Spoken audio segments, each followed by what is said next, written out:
binibining malalim. Siya may probisyon sa sistematikong pagtataya.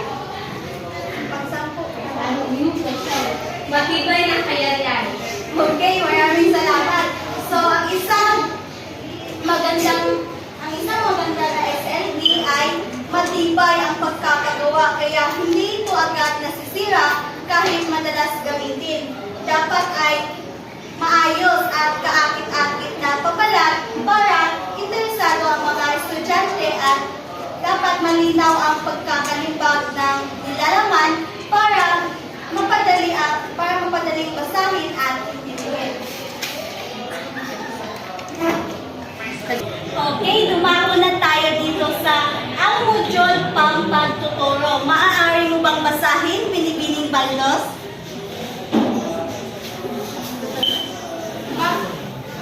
Ang module ay isang sistematikong paglalahad ng mga gawain, makatutulong sa mga mag-aaral upang matamo ang mga tumuhin sa aralin.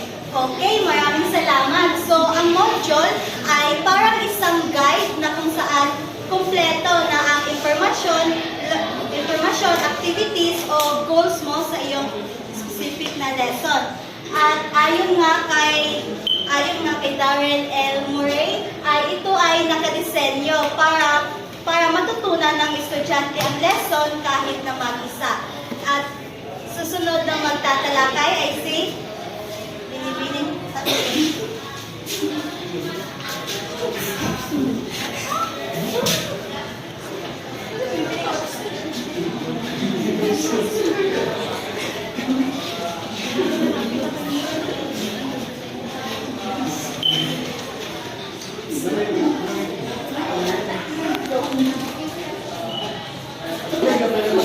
I-edit naman.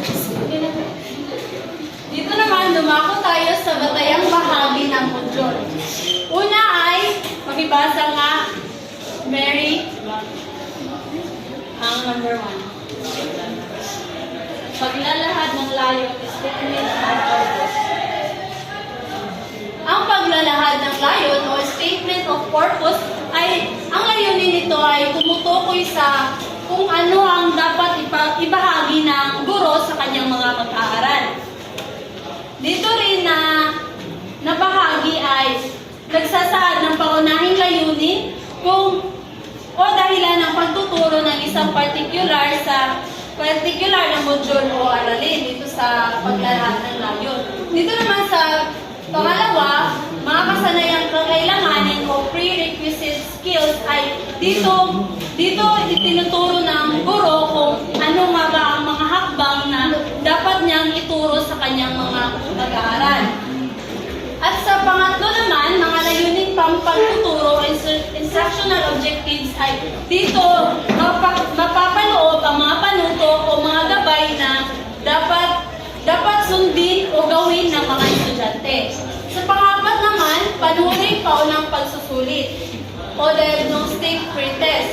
Dito sa panuring paunang pagsusulit ay inaalam ng guro kung meron bang stock knowledge ang mga mag-aaral na dapat pa bang baguhin o dapat pa ba silang may matutunan pang iba bago sila pumunta sa kanilang pag-aaralan. Dito naman sa mga tagumpay ang sa pangatlo pala, ang mga layunin pang pagtuturo ay dito nakapaloob ang mga layunin sa isang module. Kung saan dito malalaman ng mga mag-aaral kung ano ang tatalakayin ng guro o ang kanilang pag-aaralan. At dito naman sa mga tagubilin, dito nilalahad ng guro kung ano ang gagawin ng mga estudyante o ang kanilang susundin. At sa pang-anim, mga gawain pang pagtuturo sa pagkatuto, teaching, learning activities. Dito naman ay sinusukat ng guro na ang mga dapat gawin ng mga estudyante katulad ng mga pagbibigay ng mga gawain, katulad ng pagsusulit, mga activities na dapat gawin ng mga estudyante. At sa pangpito naman, mga kaugnay na karanasan.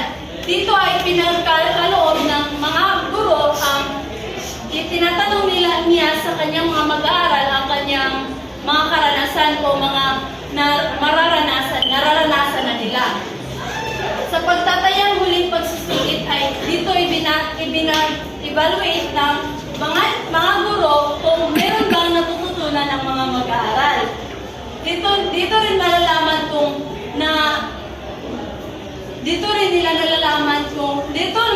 ng guro kung meron ba talagang nauunawaan ng mga estudyante sa kanilang aralin. At sa pag-aalaga ng module o assessment ay dito nakapaloob na sa panghuling bahagi ng module kung saan makikita ng mga estudyante ang nilalahat o ang lahat ng kanilang ginagawa. Naman tayo sa karaniwang ayos ng isang module. Dito, una ay ang pamagat, kung saan pumipili ng pamagat na maikli o tumatawag pansin o kawili-wili at gumigising na pananabik. Dito ay malalaman ng bago pa magpatuloy sa isang module ay merong isang pamagat kung saan malalaman na ng mga estudyante kung ano ang tatalakayin o ang kanilang pag-aaralan. Dapat din pumili ng pamagat na kawiwilihan ng isang estudyante o kaya na mahihikayat sila na pag-aralan ng isang module. Halimbawa na lang ang magic square at sayang ang tubig.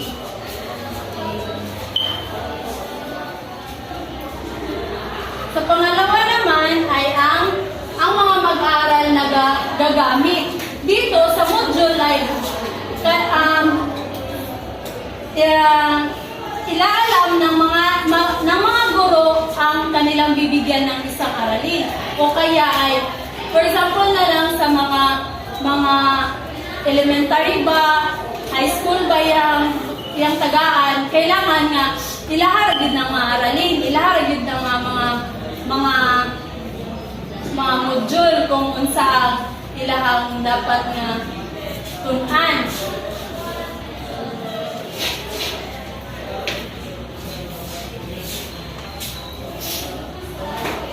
Sa pangatlo, lagom na pananaw o overview tungkol sa mga bagay na tiyak na matututuhan ng mga mag-aaral.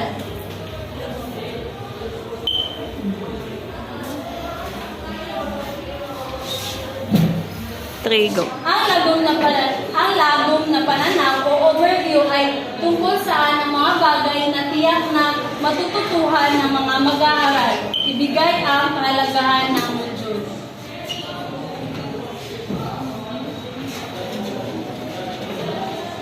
At ipapasa ko na kay RTV. Okay, maraming salamat po hindi kaparan. Bago ko ipagpatuloy ang talakayan, maaari mo bang itaas yung karang kamay kung kayo ba ay nakaranas ng paggamit ng module? Opo. Okay, maraming salamat. Sa tingin ko, marami-rami naman yung nakaranas ng paggamit ng module, kaya kilalanin niyo na ito kung ano yung module. Sa hawak ko, may dalawang asignatura ko ito. Ang araling panlipunan at philosophy. Sa philosophy, ang ginamit na ito ay English at ito naman ay Tagalog. Kaya ang gagamitin natin ay itong Tagalog. Dumako tayo sa pang-apat, layunin o objectives. Maaari mo bang basahin binibining Marinda? Ano ang nilalayo ng mga tiyak na kaalaman, kakayahan at kasanayan na inaasahang makakamit sa pag-aaral? Okay, maraming salamat. Ang pang-apat, layunin o objectives, ito yung kung ano ang nilalayo ng isang module. At narito ang mga tiyak na kaalaman, kakayahan at kasanayan. Dito naglalaman ang mga kaalaman ng kung ano ang narito sa module at yung dapat ikamit sa aralin na ito. At alam ko naman na kayong lahat ay alam na yung ano yung layunin. Sa asinaturang aralin panlipunan, narito dito makikita niyo ang layunin sa alamin.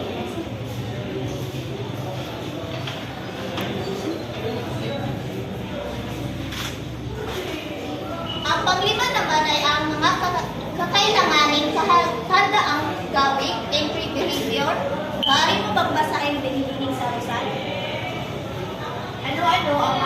dapat na alam ng mga ay ng mag-aaral bago magsimulang pag-aralan ang Okay, maraming salamat. Dito sa mga kakailanganin handaan gawin in behavior, dito kung ano ang mga nararapat na alam ng mga mag-aaral bago magsimula ang pag-aralan ang module. So, dito makikita natin sa module ang general instruction.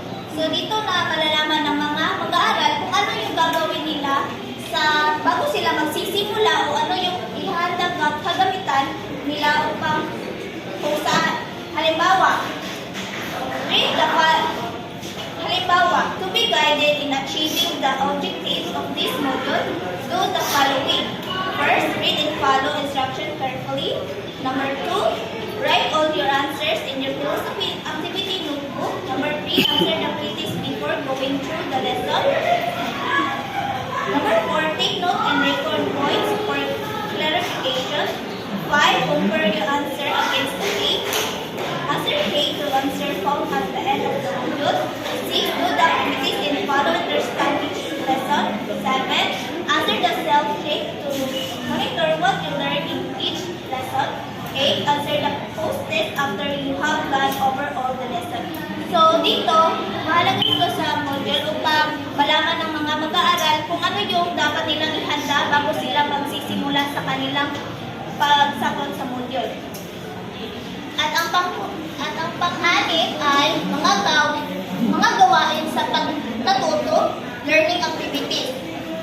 Ano-ano ang mga gawain ng mga mag-aaral? So dito yung makikita natin dito sa module yung mga gawain ng mga mag-aaral. Halimbawa ito, sumugin, kung saan makikita kung saan ito ay isang paunang patayan, tuklasin,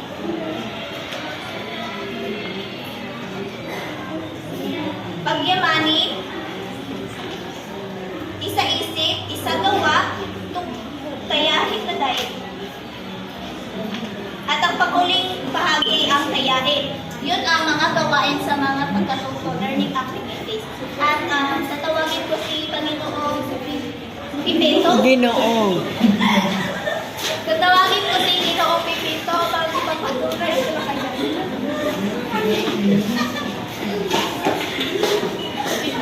So,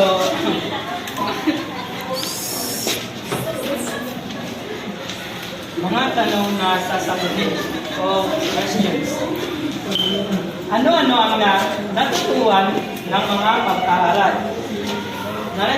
Naririto sa bahaging ito na kasunod agad ang mga gawain sa pagkatuto ang mga tanong na sasagutin. So, dito sa module na to,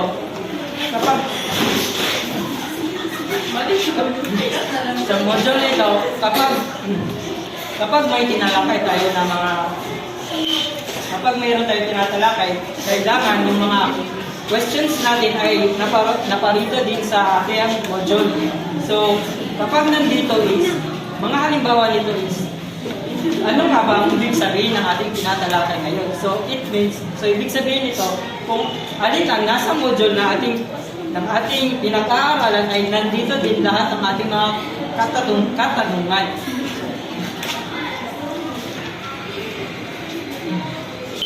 Mga sagot sa tanong o feedback. Kasunod na agad ito ang mga tanong, kailangan mabatid agad ng mga mag-aaral kung wasto ba o mali ang kanyang tugon. So, dito natin malalaman kapag tinalakay natin ang ating pinag-aaralan is makikita natin dito kung ito ba yung mali ba ang ating tinatalakay o kapag sumagot ang ating mga estudyante, mga mag-aaral, ano nga ba ang ating mga napanood dito na questionnaire sa ating module, kailangan may sagot sila, kailangan din wastuhan. Kapag alam nila ang ating mga tinatalakay o pinag-aaralan ay mas mabilis nilang matututunan kung ito mali to, kaya hindi ko ito isasagot. Tama to, kaya ito ang tamang tugon.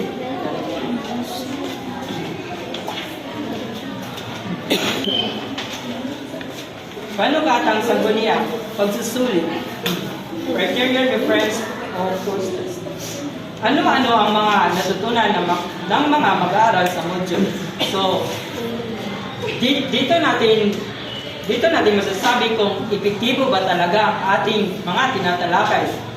Masasabi natin kung kapag mataas ang kanilang mga score sa ating mga pagsusulit is dito natin natutukoy na tama ang ating pagbabahagi ng ating mga tinatalakay. Sa module na ito is nabibigay natin ang kailangan ng mag-aaral na matuto at maging magaling sa ating mga tinatalakay at mas mapag-aralan nila at alam nila kung ano ang tamang mga sagot, tamang kakayanan sa kanilang mga tinatalakay na kailangan ang mag-aaral ay may wastong natututunan sa ating module. Hindi maglalahat. Wala na kami ng At ngayon, batid kong alam nyo na ang aming tinalakay na tungkol sa ang SLP o KSP na ang ibig sabihin ay sarili rin namin kit o kit sa sariling pag-aaral. At dito nagtatapos ang ating pagtatalakay.